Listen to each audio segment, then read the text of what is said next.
Shalom, my dear friends. Shalom, my dear friends. Today, on the 15th day of the month of Mar Cheshvan of the year 5780, corresponding to the 13th of November of the year 2019. And today we continue with our course on Kohelet, the wisdom of King Solomon. But before we proceed with the text of the Sefer Kohelet, let us today spend some time talking about King Solomon, the figure as he is brought down to us through our rabbinical sources in the Talmud and the Midrash, as well, of course, as the Torah Biktav, the TaNaKh, in the particularly the book of Kings and in the book of Chronicles, where there are accounts of the life of Solomon. And before we start on that today, let us consider the presence of Kohelet in the canon of the TaNaKh, as this was established by our rabbis in the 1st and 2nd centuries of the Common Era. And in order to look at this issue of where is the place of Kohelet in the canon, we'll look at some of the principal rabbinical sources on the subject. And the point is that it really was not clear to our sages that Kohelet should even be a part of the TaNaKh. And we shall presently look at the sources in the Talmud on this question. But before we do that, let us turn to the Mishnah in the tractate known as Tractate Yadayim, the tractate dealing with laws relating to the purity of the hands, particularly relevant in temple times for people that were eating temple sacrifices and the priests who were eating their terumah.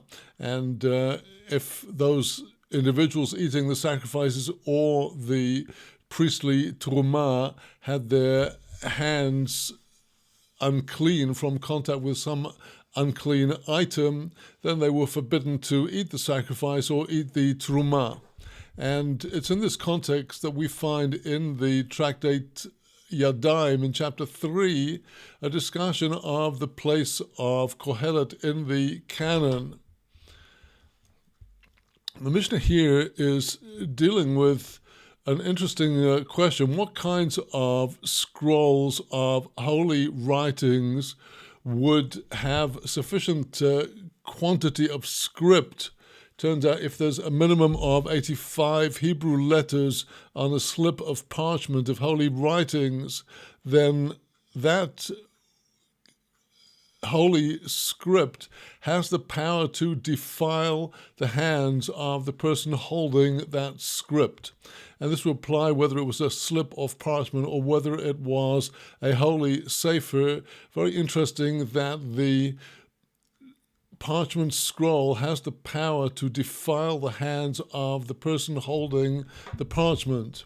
And the reason why the sages instituted this is that the priests in earlier times had the idea that the holy scrolls were so holy that they should be placed side by side in the same place that they would keep their terumah wafers, the wafers of their priestly terumah bread, which was part of their livelihood that had to be consumed in holiness. So they thought that the holy scriptures should be placed in the same place where they would guard the terumah. And what happened was that the mice would come and eat the terumah wafers, and at the same time would nibble at the parchments, and this destroyed the holy writings. And therefore our sages enacted that by no means should the scrolls be handled anywhere near terumah, because the scrolls will have the power to defile the hands of the person.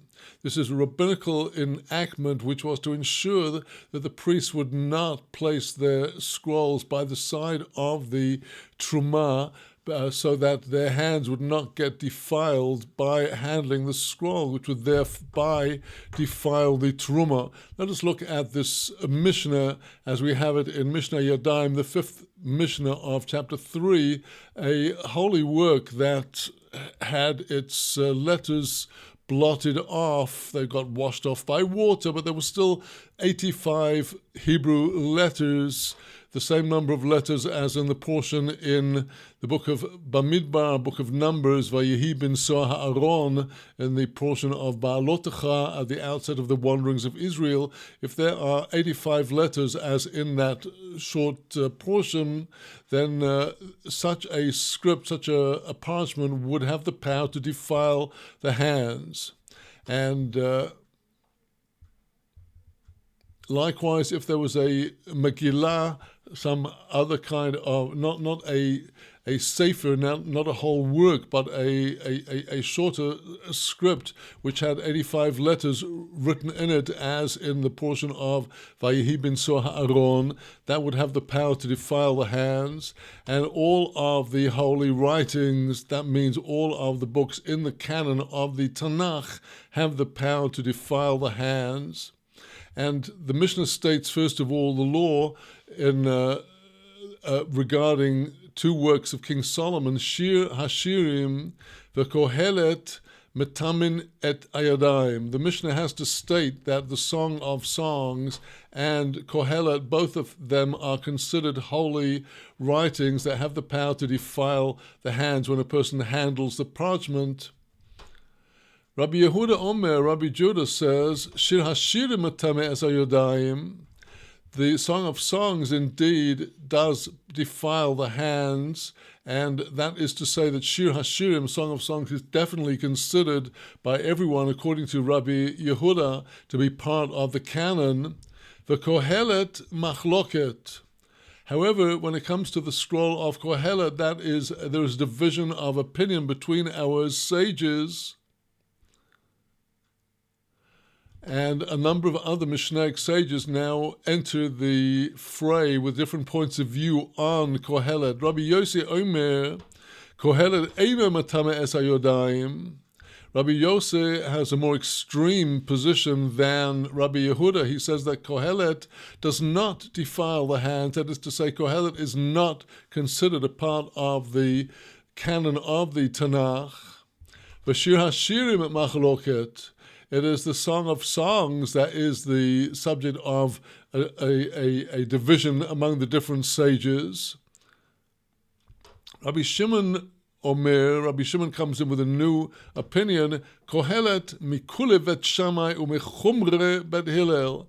Kohelet were not entirely certain, but says Rabbi Shimon about its status, it is counted among the Kule, the more lenient rulings of Bet Shammai, the house of Shammai, and the more severe rulings of the house of Hillel.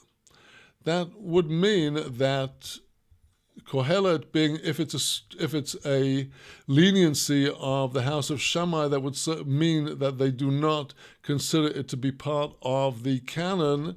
But Hillel rule L'chumra more severely, that Kohelet would defile the hands. So we have all of these different opinions, and now comes along Rabbi Shimon ben Azai to summarize and to bring us to a conclusion. Makubal ani mipi shivim ushnaim zokin.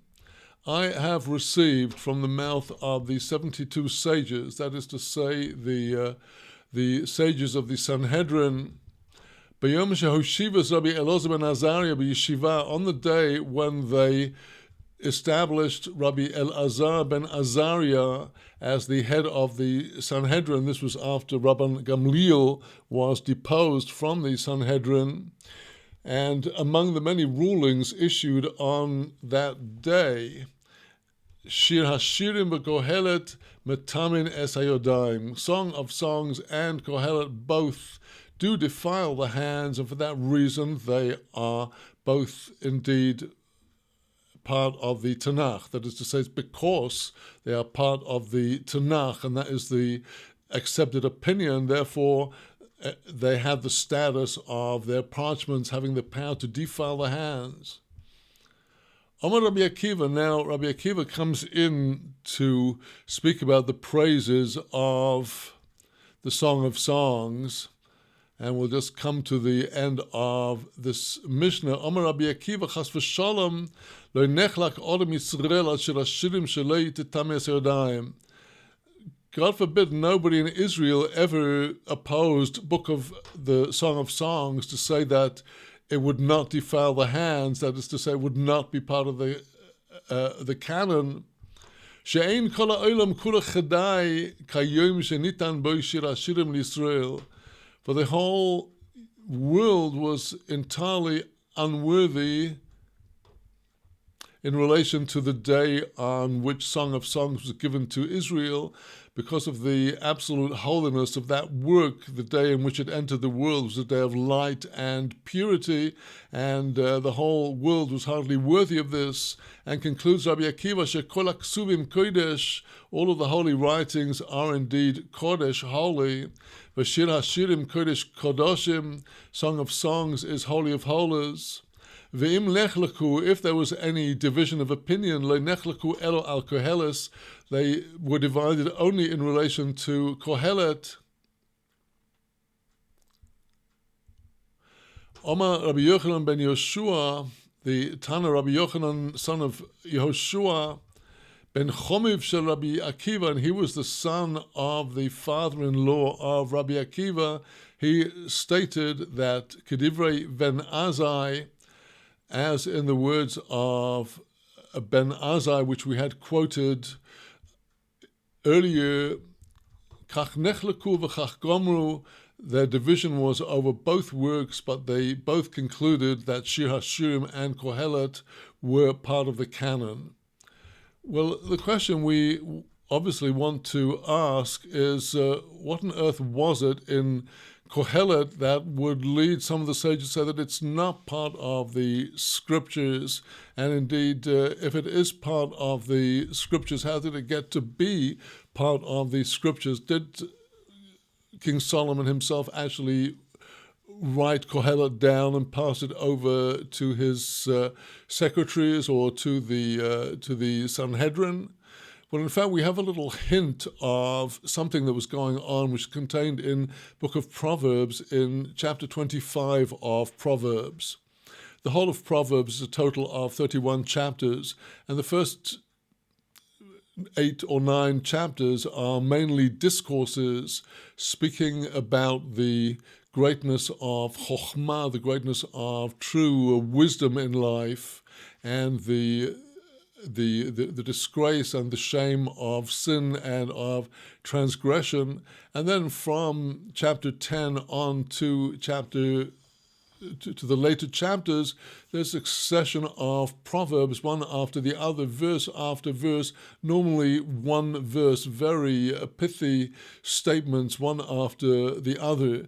And at the beginning of chapter 25, after all of these previous proverbs, the text states that the following are proverbs that were edited by the men of King Hezekiah. King Hezekiah was king of Judah many generations after King Solomon, just a few generations before the destruction of the first temple. And as we see described in the book of Kings and in the prophet Isaiah and in Chronicles, Hezekiah was one of the greatest revivalists of Torah observance of all time. A truly most saintly king who indeed delayed the destruction of the temple through the institutions he made for the people by several generations. And among the other things that Hezekiah did apparently was to organize the holy writings, and among them was the book of Proverbs. And we can probably assume that Kohelet would be in the corpus of writings that Hezekiah organized through his wise sages and secretaries. But now let's turn to the Talmud in Tractate Shabbat, where the Talmud further points up what was at issue between the sages when some of them thought that Kohelet should not be part of the canon. In Tractate Shabbat of the Babylonian Talmud on Daf Lamed Omid Beis, page 30 on the B side of the page, Amar Rabbi Yehuda Berei the Rav Shmuel bar Shilas Mishmei de Rav, said Rabbi Judah, the son of Rav Shmuel, the son of Shilat, in the name of the great Babylonian Amora of the early generations, the Amora Rav, Bikshu Chachomim lignoz Sefer Koheles. The sages sought to hide away the book of Kohelet. The expression lignoz, as in the word that may be familiar to some, Geniza, the name of the famous Cairo, Geniza, stems from the fact that there were countless scrolls and books that were hidden away, those which were worn out and could not be destroyed under Torah law. So the sages wanted to put the same fate for Kohelet. Why? Because his words contradict one another. And we shall see the Talmud later on quotes a number of contradictory statements in Kohelet. So why did they not hide it away and remove it from the canon?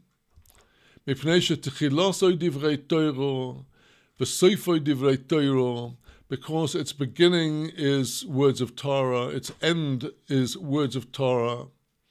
The beginning is words of Torah as it's written in the first chapter.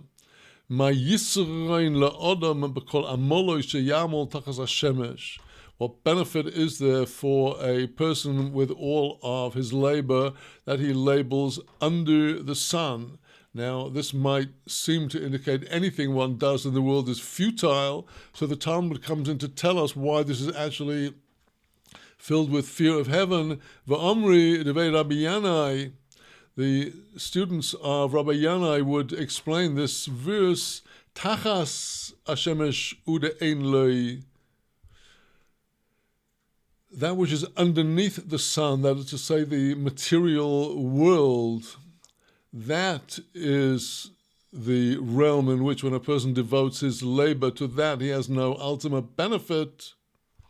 Kodim Shemesh, but that which precedes the sun, namely the Torah, Yesh Loi, there is indeed a benefit from the person who studies the Torah, which came into the world, or came into the universe before the sun and before the physical world.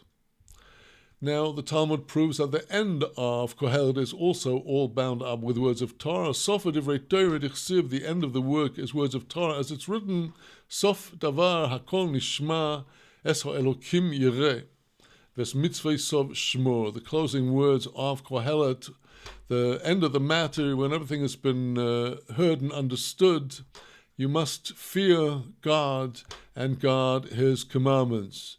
Kizeh kol ha'odam, that is the whole man, that's the whole point, the whole purpose.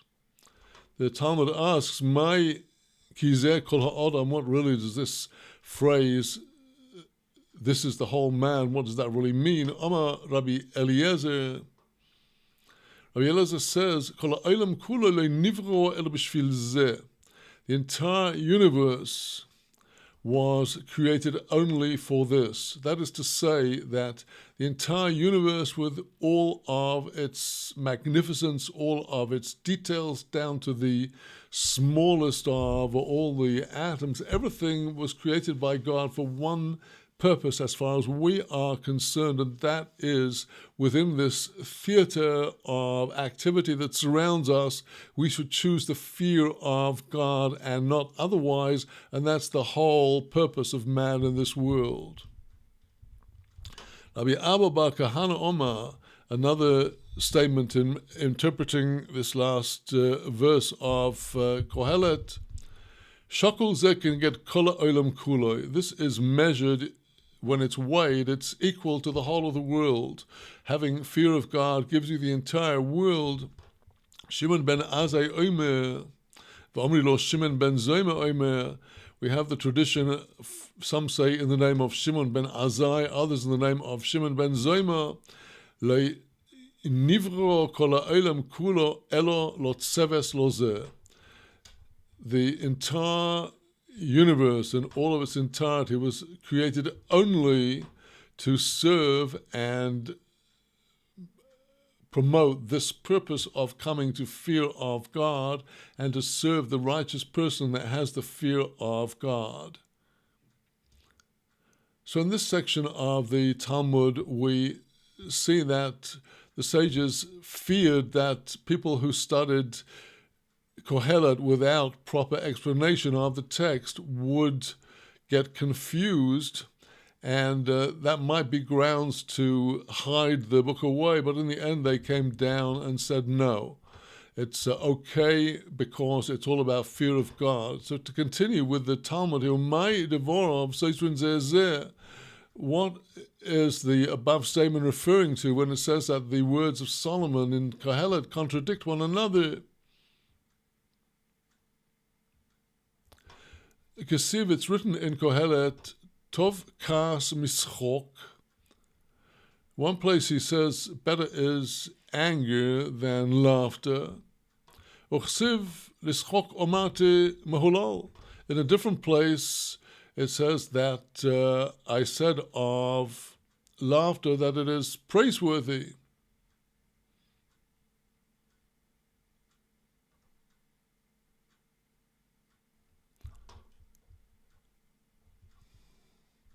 In another place it says, V'shibachti ani es hasimcho.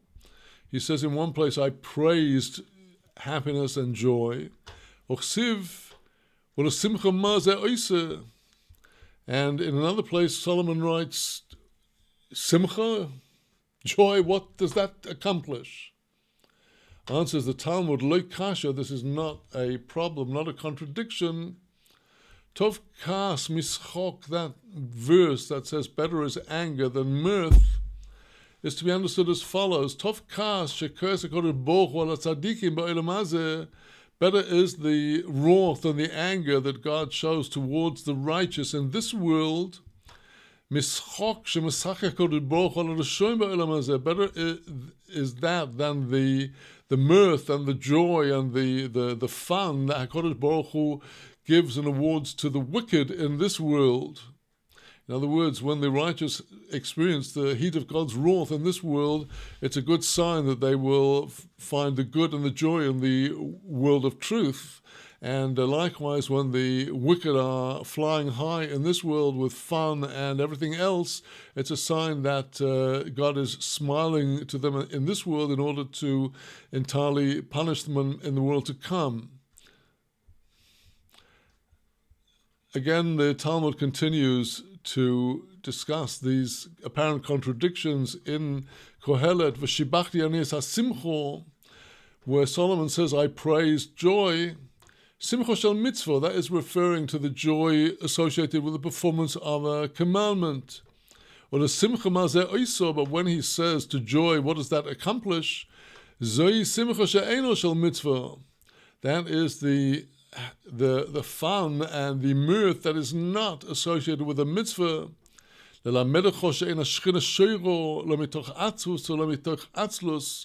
a very important teaching of the Talmud. This comes to teach you that the Shekhinah, the Holy Presence, dwells not out of vexation and nerves, not out of apathy and lethargy, not out of cackling laughter, not from lightheadedness, not from casual chatter, not from idle words, but out of a matter that relates to the joy of the commandment. And this, the Talmud relates to the verse in Book of Kings, when the prophet is wanting to prophesy. He says to the students, "V'ato k'chuli menagen," now take for me a musician. V'hoya kenagen amanagen, and it was when the musician began to play, "V'ahi olav yad Hashem," there came upon the prophet the hand of God in prophecy. Amar Rabbi Yehuda, just to conclude this section, said Rabbi Yehuda, V'chene dvar halocho, the same applies. The joy is the joy that comes out of studying a conclusive halachic discussion with the getting to the right answer of what is the halacha. Amar Rava v'chene chalom tov, and Rava added likewise the simcha that comes to a person, the joy that comes from a good dream, a heaven-sent dream. This, when we are in a state of simcha, this will induce a good dream. Well, so far with the Talmud here in Tractate Shabbat, and now to return to the subject of who was this King Solomon who penned all of these words. Of course, if we even so much as glance at some of the ideas of the so-called biblical critics who take upon themselves the authority to criticize and to dissect and to analyze the biblical text and to allocate them to a variety of different authors. According to the biblical critics, there was no single author of Kohelet. The book was somehow assembled and put together sometime in the Hellenistic period, sometime about 300 BCE, and so it's come down to us. And with a wave of their hands, they completely ignore all of the revered traditions that we have from our sages of the Talmud, and not to speak of the actual script of the TaNaKh, attesting to a man whose wisdom, according to the TaNaKh, was quite unparalleled ever. I've discussed elsewhere, for example, how in the first book of Kings, in the account of King Solomon's temple, where the text describes the pool of King Solomon in which the priests would immerse prior to their temple service. It was known as the Yam Shel Shlomo, the Sea of Solomon, this great round circular bathtub which was placed upon 12 oxen, 3 in each of the 4 directions, representing the 12 tribes of Israel. And according to the text, a kav, a thread or line that was taken around the entire circumference of the bath, which was 10 cubits in diameter. That's about 5 meters in diameter. The Talmud states that the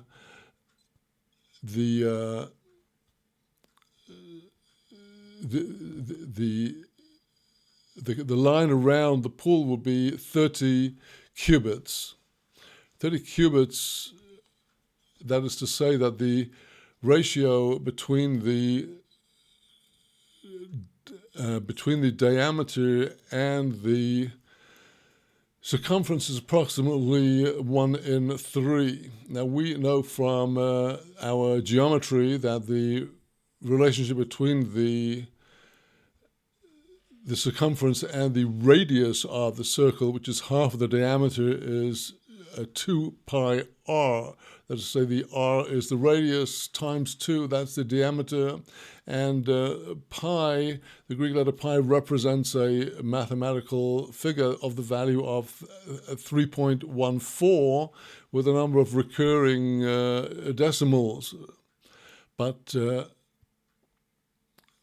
normally, for practical purposes, people don't try to assess the value of pi beyond a couple of decimal points, 3.14. Most people, amateurs, will not go much further. And indeed, it was considered a great achievement of the Greek mathematicians that they succeeded in further defining the value of pi down to more and more decimal points. But in fact, in the text of Book of Kings there, we find that there is a curious kri ketiv, that is to say, in the Hebrew text the word is written one way, but traditionally we pronounce it slightly differently. And the ketiv, what is written in the parchment text, is kuf vav a, the word for the line surrounding the pool, the 30-cubit line, kuf vov hey, a kav with a hey after it, whereas what is read is the word kav with just kuf vov, with a hey left off. And the mathematical value of kav with just kuf vov is 106, and the mathematical value of kav with a hey added on is 111. And if you divide 106 into 111, you will get the fraction by which you need to increase the 1 in 3 ratio in order to get the accurate value of the circumference. In other words, the key to the relationship between the approximate value and the actual value of pi is embedded in the text of Book of Kings, where there is this interesting word that is spelled in a different way from which it is traditionally read, and there is embedded the secret of pi. Well, how much more wisdom King Solomon had is impossible to assess, but from the book of Samuel, where the birth of King Solomon to King David and Bathsheba is recorded in this very, very mysterious story, and from the beginning of the Book of Kings, where King Solomon himself, on acceding to the throne, begs to be granted for wisdom. Let us understand this Hebrew word wisdom, chokhmah. Chokhmah is not simply to be equated with what many people might think wisdom to be. People might think that granny's wisdom, or the wisdom of some pot-bellied Chinese philosopher sitting there contemplating everything or nothingness. People might think that, associated the word wisdom with all kinds of different ideas, but the Hebrew word chokhmah, which recurs again and again in the Torah, for example, in the section about the building of the sanctuary, where Moses calls for people who were wise and understanding. Joseph is called wise and understanding, and in many other places the Torah praises Chokhmah, and particularly in the works of King Solomon, of course, in Proverbs and throughout Kohelet. The Hebrew Chokhmah is broken down into the two parts of the word. The first two letters, chet, chof, spell out the word koach, and ma, the second set of two letters, is the word what. In other words, chokhmah is the power of what. Whatever there is, we are saying when we refer to chokhmah that everything that exists has a general root in God and a specific root in God. And true chokhmah, true wisdom, is to understand that everything around us all derives from God. And the greater a person's wisdom, the more they will be able to actually receive the messages of godliness from the wisdom all around them. And the wisdom all around us is to be attained through plumbing the depths of the Torah, which itself is the power of what? In other words, the Torah is seen as the blueprint of the entire creation, and therefore contains in allusion in every single letter, in every single kotz, every thorn on the letter, and every crown on the letters, and every vowel of the letter, and every cantillation mark of the words of the Torah. They all contain the profoundest secrets of creation that have been brought down to us by God Almighty. And our sages, just as they praise King David as the Ne'im Zemirot Yisrael, the sweet singer of Israel, the one who elevated prayer, so King Solomon is the one who elevated wisdom. Our sages praise King Solomon for making handles to the Torah. Handles, the Hebrew word is the word ears, oznayim. Just like if you want to hold a person's head, you take hold of them by the ears. If you want to take hold of a barrel or a container of liquids, you take hold of the handles at the edges to keep it and to be able to grasp it. So too King Solomon, in his teachings to the people in his reign, was teaching people to get a handle on the different aspects of the Torah. He plumbed and fathomed the depths of the Torah and brought it down to the people in very innovative ways. From the account of Solomon in Book of Kings 1, particularly after the account of the building of the temple, we have the account of Solomon's influence and power and prestige across the entire sweep of the so-called Middle East, a kingdom that literally spread from the River Nile until the River Euphrates, with all the great swathe of territory in between, with his influence spreading far further. Now, today people speak a great deal about fake news, and we have been seeing fake news and the dressing up of histories to conceal the truth of history, not only in our generation, but it's been practiced for hundreds and hundreds and thousands of years. And we may, I think, confidently assume that after the destruction of King Solomon's temple, which was a wonder of the world until that time, afterwards all of the nations of the world who were filled with resentment at the Jews who had held sway over them but had been deposed on account of their sinfulness, did everything in their power to disparage the people of Israel now in exile, and literally revised history and tried to erase from human consciousness all memory of the grandeur and the glory of the reign of King Solomon. Clearly, after the battles described in the reign of King David throughout the book of Samuel, 2 Samuel, the battles that David had to subdue the surrounding nations of Moab and Ammon and Aram and all the other surrounding nations, David left King Solomon a world which was at peace. This is something which we can, in our time, not imagine. We can hardly imagine a world in which people would actually be so at peace with one another that they would be able to spend their time not prospecting for more wealth and for more financial opportunities, but they would spend their time seeking out wisdom. And indeed, the world in the time of King Solomon was a world in which people were actually searching for the wisdom of godliness, and that was what King Solomon presented the world with in his temple. In my work, The Secrets of the Future Temple, we have the translation of the Kabbalistic writings of Rabbi Moshe Chaim Luzzatto, explaining the form of the future temple, the third temple as prophesied by Ezekiel, in relation to the wisdom of the Kabbalah, setting forth how all of the dimensions and all the different areas of the temple building and the temple precincts, the main courtyard with the altar and the slaughter area and other designated areas, all of this alludes to the shining down of divine blessing from the highest levels of godliness.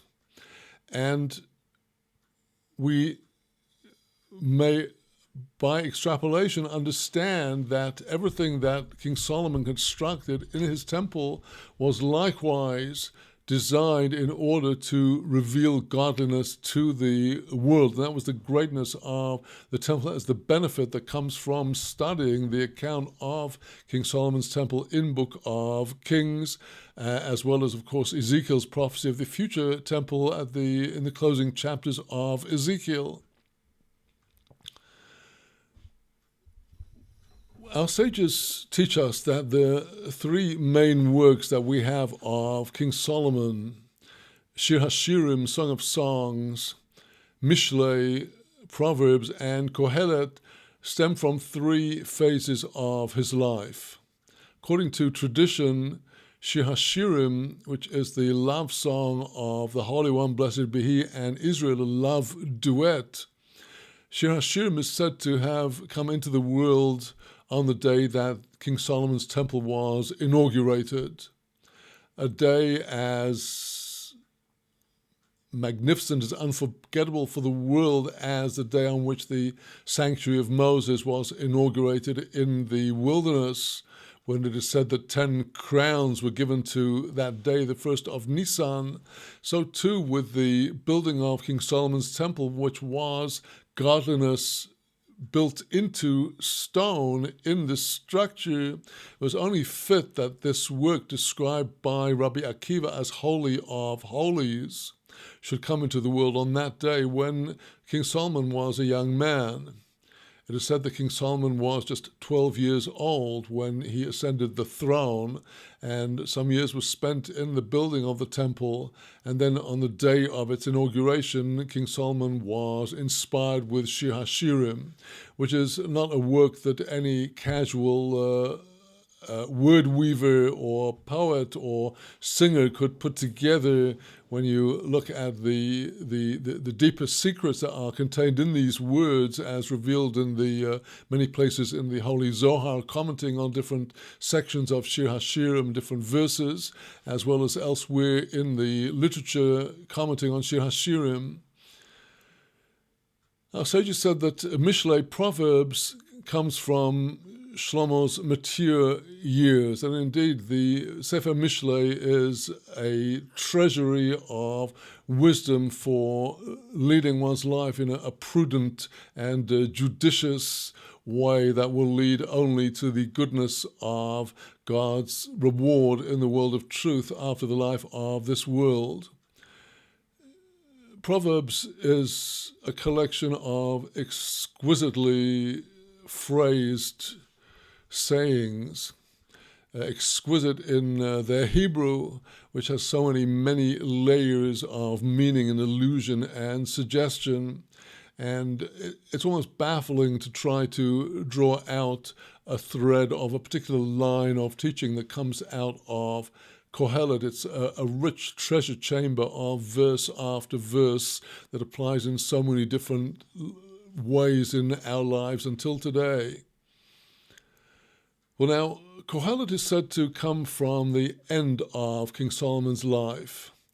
And here we must look at the story of King Solomon as told in the TaNaKh, in First Book of Kings, after the account of the glories of his age. At the end, we have the very sad tale of the decline when King Solomon allowed himself to be led astray by his wives, whom he took from the surrounding nations.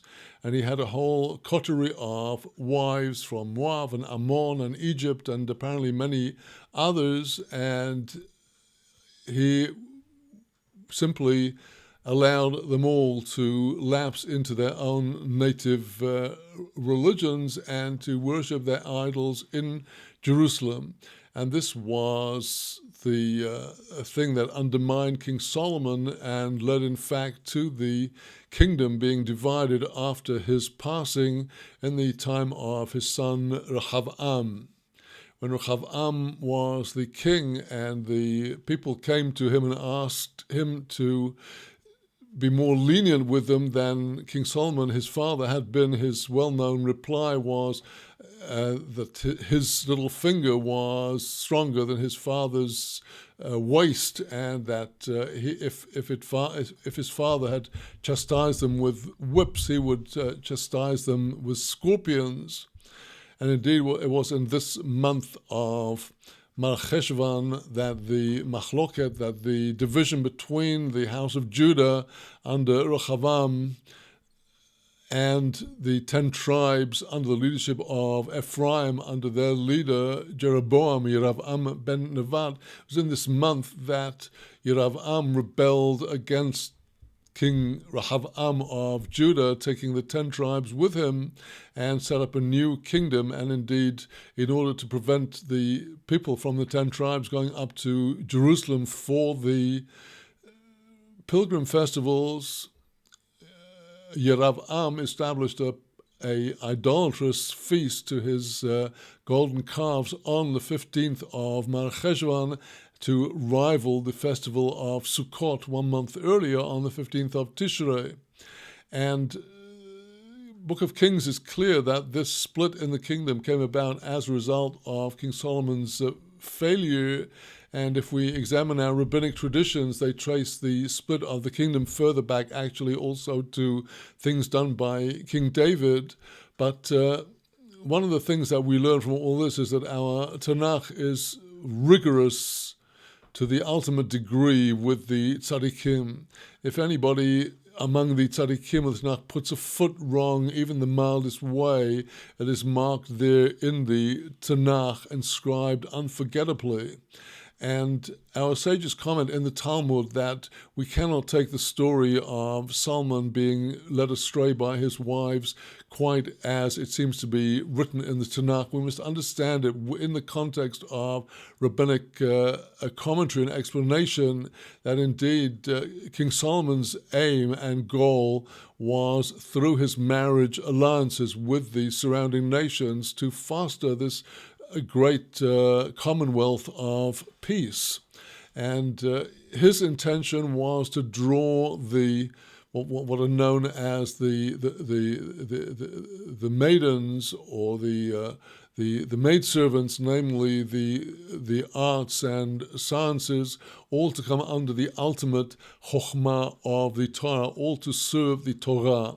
And it seems that King Solomon went overboard in his wisdom, believing that he could unravel the mysteries of the vacated space and actually reconcile the holiness of the Torah with the impurity of other beliefs.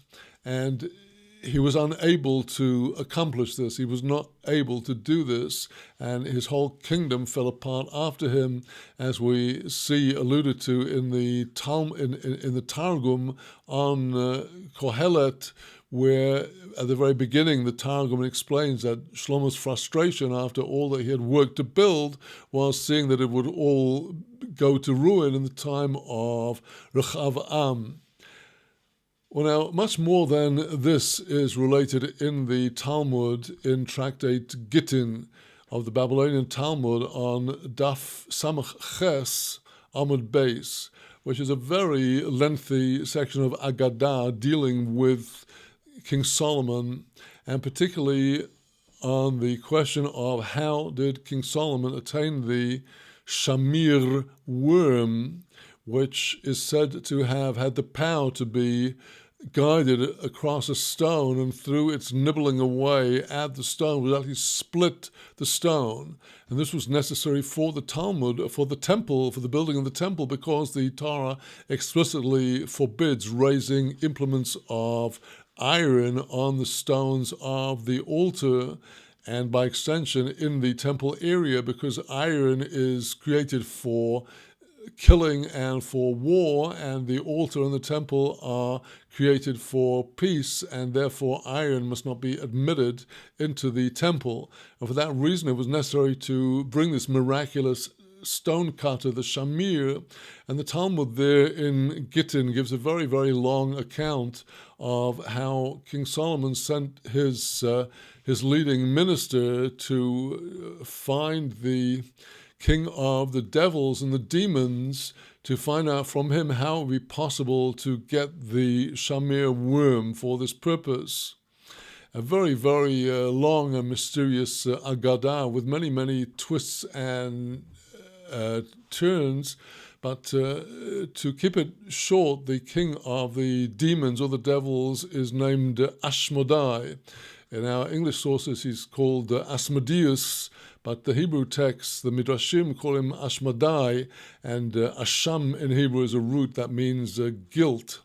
And Ashmodai is an extremely subtle individual, very shrewd and playing all kinds of tricks, but does eventually bring the Shamir worm does enable King Solomon's minister Benaiah ben Jehoiada to bring it back, to capture the Shamir worm and bring it to Jerusalem. But what happens after that is that King Solomon summons the king of the demons, because, as we shall be seeing in our text in Kohelet later on, there is a suggestion that King Solomon ruled over all of the dimensions of creation, including the material, the spiritual, and also the demons. And what happened is that Ashmedai outwitted Solomon, and he tricked Solomon into giving to Ashmedai Solomon's ring. And the moment Ashmedai had Solomon's ring, he displaced King Solomon from the throne, and he sat there himself. And it was many, many years before it was possible for the true Solomon to be restored to the throne. Well, each and every one of us may make of these agadas what we want. Perhaps our sages are saying there's something completely diabolical about these lapses of King Solomon in his later life, when he believed that through connecting with the forces of impurity he would be able to bring about a cosmic peace. Be that as it may, our sages used these stories in order to bring out the meaning of some of the words in Kohelet and some of the nuances in the text of Kohelet. And we see this in the very opening words of Kohelet. Let's be able to see this on our screens in front of us. The very opening words of Kohelet.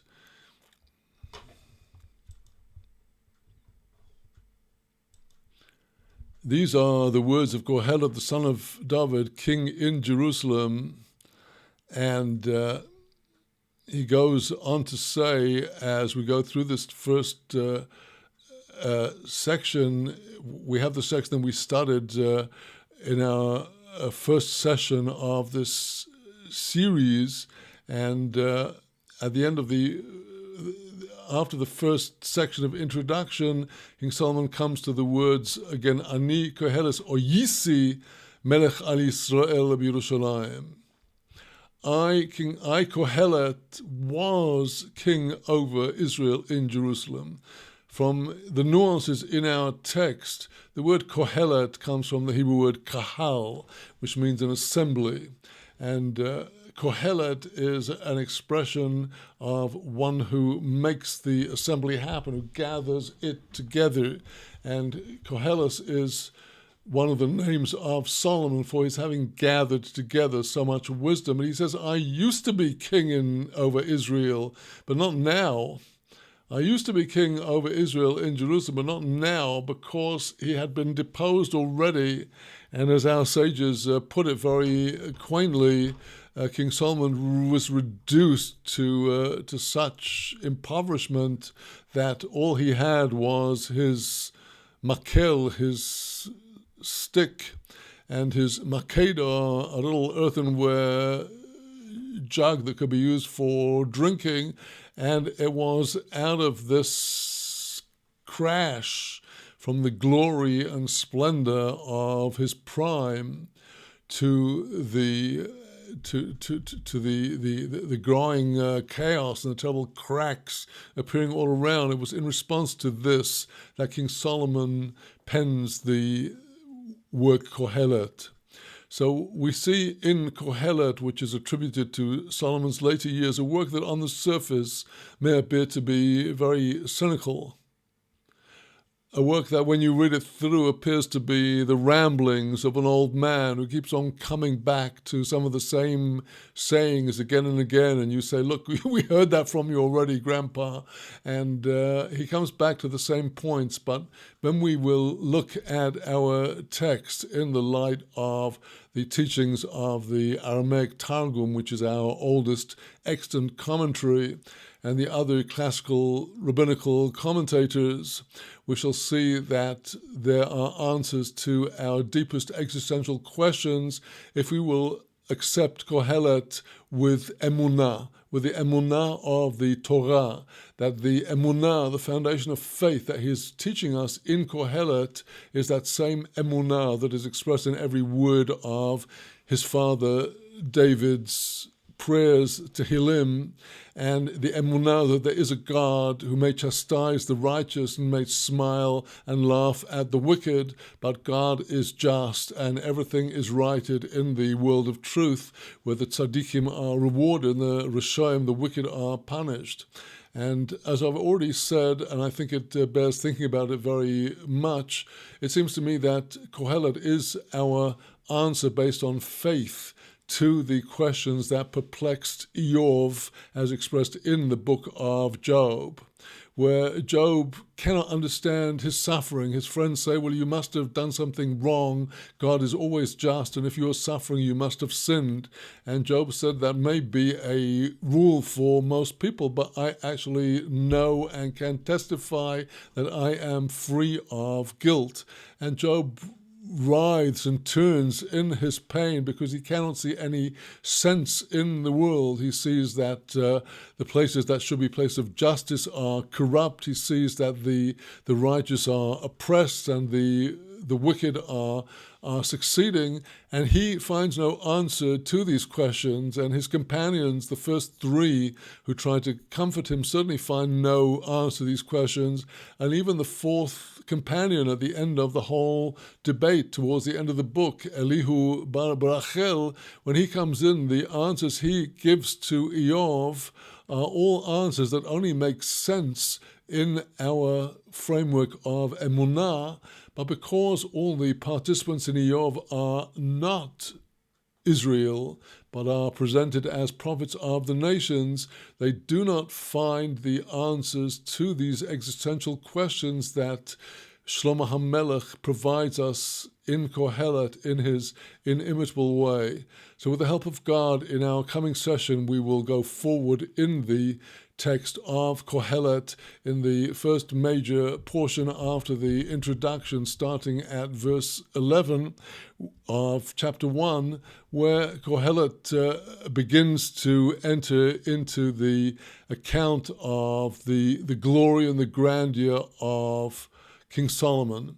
And so with that, we will bring today's session to an end. And I look forward to being with you again, God willing, on this coming Sunday with the next Shavua Tov Hook Up, which this coming Sunday will be devoted to the question of how should the world be governed. Should it be governed by democracy or by the rule of the sages, with all of the chaos in countries around the world today, with failed elections and increasing calls for authoritarian governments while others want to secede from their countries? What does the Torah have to say about how people should be governed? With that, my dear friends, let me say shalom to you from the holy city of Yerushalayim. Thank you for joining me today, and looking forward to seeing in our next session, the next Kohelet, same time next week with God's help, 4 p.m. Israel time, and corresponding times in locations across the world. Shalom from the holy city of Yerushalayim.